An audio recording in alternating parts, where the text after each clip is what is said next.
శ్రీమాత్రే నమః. శనివారం ఒక్కరోజైనా ఇంట్లో ఇలా పూజ చేస్తే 10 తరాల ఐశ్వర్యం.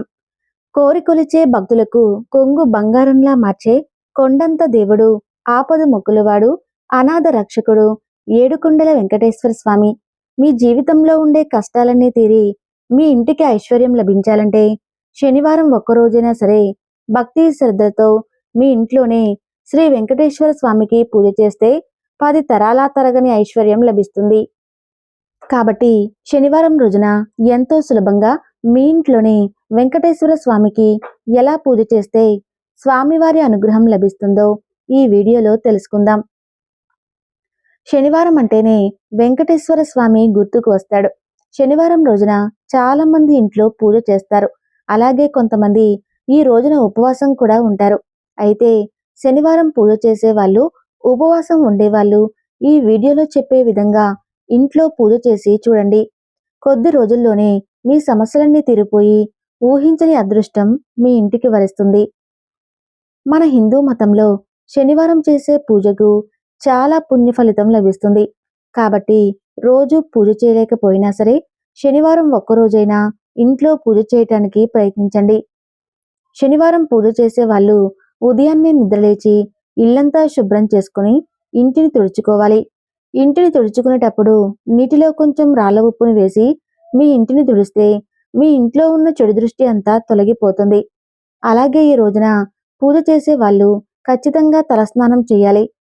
ఈ రోజున స్నానం చేసేటప్పుడు నీటిలో చిటికెడు పసుపును వేసి స్నానం చేస్తే మీపై ఉన్న దృష్టి దోషాలన్నీ తొలగిపోతాయి. శనివారం చేసే పూజలో ముఖ్యంగా తులసి దళాలు ఉండాలి. వెంకటేశ్వర స్వామి పూజలో తులసి ఆకులు లేకపోతే ఆ పూజ అసంపూర్ణమని వేద పండితులు చెప్తున్నారు. కాబట్టి శనివారం పూజ చేసేవారు పూజలో ఖచ్చితంగా తులసి ఆకులను ఉపయోగించాలి.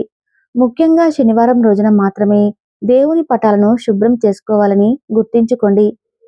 దేవుని పటాలను శుభ్రంగా తుడిచి గంధము రాసి కుంకుమ బొట్లు పెట్టుకోవాలి. తర్వాత వెంకటేశ్వర స్వామి పటానికి నిండుగా తులసిమాల వేసి అలంకరించుకోవాలి. సాధారణంగా చాలా మంది పూజ చేసేటప్పుడు ఇత్తడి కుందుల్లో దీపారాధన చేస్తారు. అయితే శనివారం మాత్రం ఇత్తడి కుందుల్లో దీపం వెలిగించకూడదు.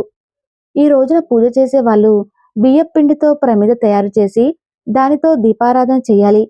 ముందుగా కొంచెం బియ్యం పిండిని తీసుకుని అందులో కొంచెం పాలు పోసి ముద్దలాగా చేసుకుని ఒక చిన్న ప్రమిదలాగా తయారు చేసుకోండి. ఇప్పుడు అది బియ్యం పిండి ప్రమిద అవుతుంది. ఈ ప్రమిదకి పసుపు రాసి 3 కుంకుమ బొట్లు పెట్టాలి. ఈ 3 కుంకుమ బొట్లు శ్రీ వెంకటేశ్వర స్వామి నామాలకు చిహ్నం.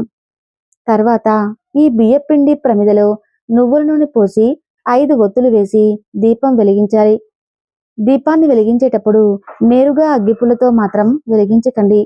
మన హిందూ ధర్మంలో ఇది చాలా దోషంగా పరిగణించబడుతుంది.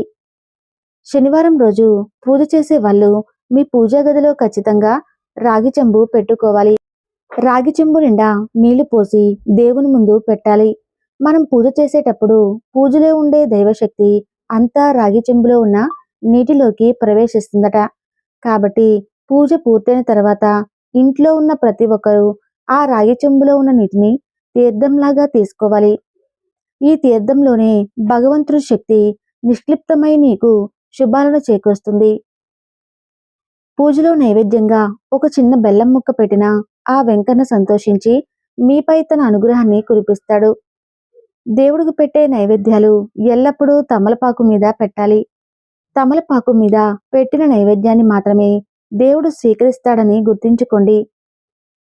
శనివారం పూజ చేసే వాళ్ళు దేవునికి హారతి ఇచ్చేటప్పుడు ఖచ్చితంగా ముద్ద కర్పూరాన్ని మాత్రమే ఉపయోగించాలి. ఎందుకంటే వెంకటేశ్వర స్వామికి కర్పూరం అన్నా తులసి ఆకులన్నా చాలా ఇష్టం. కాబట్టి శనివారం చేసే పూజలో తులసి ఆకులు లేకపోయినా, ముద్ద కర్పూరం లేకపోయినా ఆ పూజకి పుణ్యఫలం రాదని గుర్తుంచుకోండి. ఈ రోజున పూజ చేసే వాళ్ళు పసుపు రంగు వస్త్రాలు ధరించి పూజ చేస్తే చాలా మంచిది. పూజ చేసేటప్పుడు ఓం గోవిందాయ నమః అనే మంత్రాన్ని చదువుతూ పూజ చేయండి. ఎవరైతే ఈ మంత్రం చదువుతూ పూజ చేస్తారో వారికి వెంకటేశ్వర స్వామి అనుగ్రహం తప్పకుండా ఉంటుంది. ఇంట్లో పూజ చేసిన తర్వాత దేవుని ముందు మీ కోరిక కోరుకుని దేవునికి నమస్కారం చేస్తే మీరు అనుకున్న కోరిక నేరుగా దేవుడి దగ్గరకు చేరుతుందని పండితులు చెబుతున్నారు. పూజ పూర్తయిన తర్వాత చివరిగా ఇంట్లో ధూపం వేయాలి. శనివారం రోజున ఇంట్లో సాంబ్రాణి ధూపం వేస్తే చాలా మంచిది. దీపారాధన చేసిన తర్వాత దీపాలు వెలుగుతున్నంతసేపు పూజా మందిరం తలుపులు వేయకుండా తెరిచే ఉంచాలి. శనివారం రోజున ఈ విధంగా ఎవరైతే పూజ చేస్తారో వాళ్ళ ఇంట్లో ధన ప్రవాహం పెరిగి అష్ట ఐశ్వర్యాలతో జీవిస్తారు. పూజ సమయంలో దీపం కొండెక్కితే చాలా మంది అపశకునంగా పరిగణిస్తారు. పూజా సమయంలో దీపం కొండెక్కితే ఓం నమఃశివాయ అని 108 సార్లు జపించి కొత్త దీపం వెలిగించాలి. ఉదయం పూజ చేయటం కుదరని వాళ్ళు శనివారం సాయంత్రం ఒక కొబ్బరికాయ తీసుకుని ఆ కొబ్బరికాయ పైన కుంకుమతో స్వస్తిక్ గుర్తు వేసి ఇంట్లో దీపం వెలిగించి ఆ కొబ్బరికాయ కొట్టండి. ఈ పరిహారం చేస్తే డబ్బు సమస్య నుంచి మీరు వెంటనే గట్టెక్కుతారు.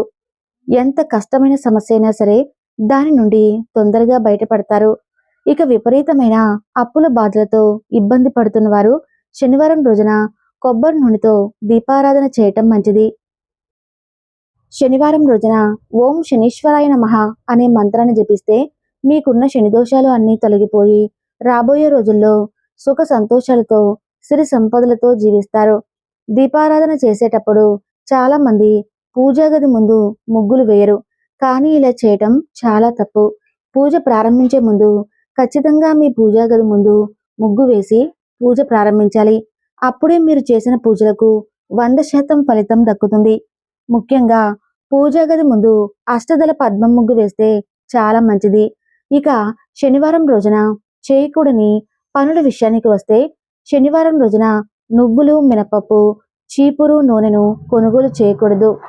అలానే శనివారం రోజున ఉప్పును కూడా కొనకూడదు. ఇలా చేయటం వల్ల అప్పుల పాలు అయ్యే అవకాశం ఉందట. శనివారం రోజున బట్టలు కొనటం మంచిది కాదు. ఈ రోజున బట్టలు కొనుగోలు చేసినా షాపింగ్ చేసినా మీ జీవితంలో కష్టాలు ప్రారంభమవుతాయి.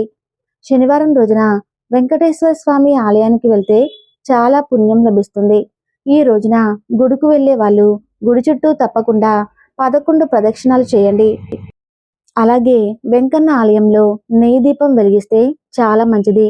ఈ వీడియోలో సమాచారం మీకు నచ్చితే తప్పకుండా వీడియోకి లైక్ చేసి ఓం గోవిందాయ నమః అని కామెంట్ చేయండి.